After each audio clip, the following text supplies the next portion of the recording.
How's it going, everyone? My name is Mark Milano and welcome to an Adobe Lightroom tutorial. In this tutorial, I'm going to be showing you guys how to do some sick color correcting techniques in Adobe Lightroom that are really going to make your photos pop and look awesome. So to start off, there's actually one setting that you have to change before you even take a photo on your camera.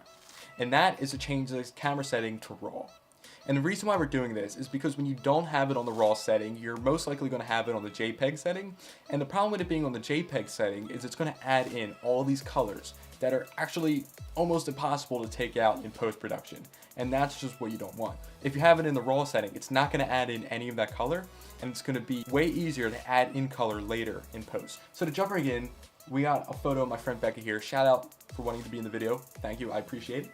But I got a photo of my friend Becca here, and yeah, so the photo itself looks very dark, so we can start off before we do any of the color correction, and we'll raise the exposure.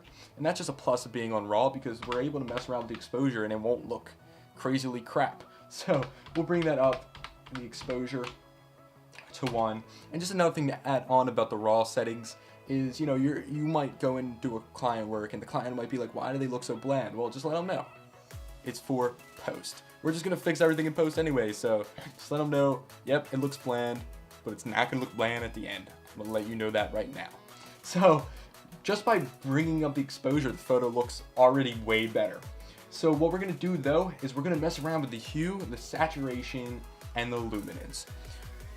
So to start off with this, a lot of this is just going to be kind of guessing and checking, see what works, see what doesn't work. Now for me, I kind of already have a mindset of what I'm going to do because I've just been doing it for a while. And I've been able to figure out like what colors work. I kind of already know of colors I'm going to want higher and lower in this photo and make a pop. And that all comes with practice and actually just doing it. So you guys will get there, I promise you. So what we're going to want to do first is we're going to want to mess around with these colors here.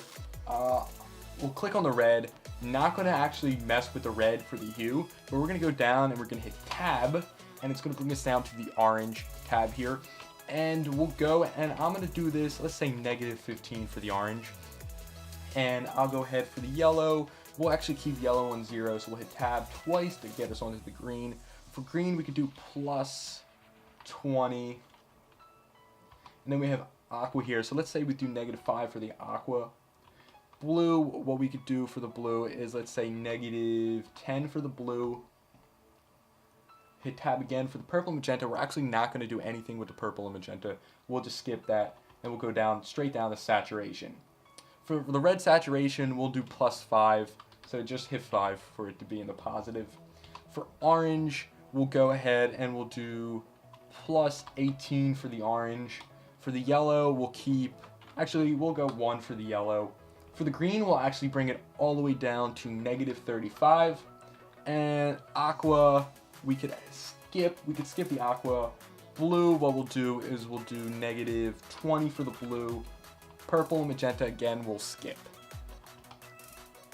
Now, we could come down here and we can mess around with the luminance. So for red, we'll keep red at 0. For orange, we could go and we could do +20. For yellow, I'm feeling good with, let's say, -19. Green, we'll do 1 for green.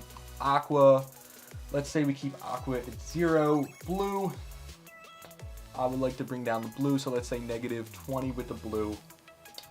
And you can see actually in the back, the blue kind of dimming down a little bit. And then purple, magenta, again, we can skip. Now that's pretty much it for these color corrections. And what we could do actually now is we go and do the final step. Now for me and my camera, I have it set to Adobe standard, and that's just going to dim the photo a little bit more. But what we're going to do now is we're going to change Adobe standard, and we're actually going to make it camera standard. And as you can see in the background, the colors just popped out. And that's what we were kind of messing around with all these different colors for, because we knew when we go down to this camera standard, it's going to create that sick effect. You could even try out some of these camera faithful, and then it kind of dims it kind of does the same effect there with camera faithful, but it made it a little bit darker up top. And you could all go up here and you could edit, the highlights and shadows and fix that if you'd like. But for me, for this photo, I'm going to use camera standard. And just like that, you have a totally different, awesome, sick, amazing photo. I would like to thank you all for watching this video. I really hope I helped you out today. Let me know in the comment section below if I did or if I didn't. Throw me some constructive criticism. Also leave a like. I really would appreciate that as well. Just trying to grow this channel. And I hope I helped you out today. Let me know if you guys have any things you would want to learn down in the comment section below as well. I really appreciate you guys. Thank you all for watching, and I'll see you in the next video.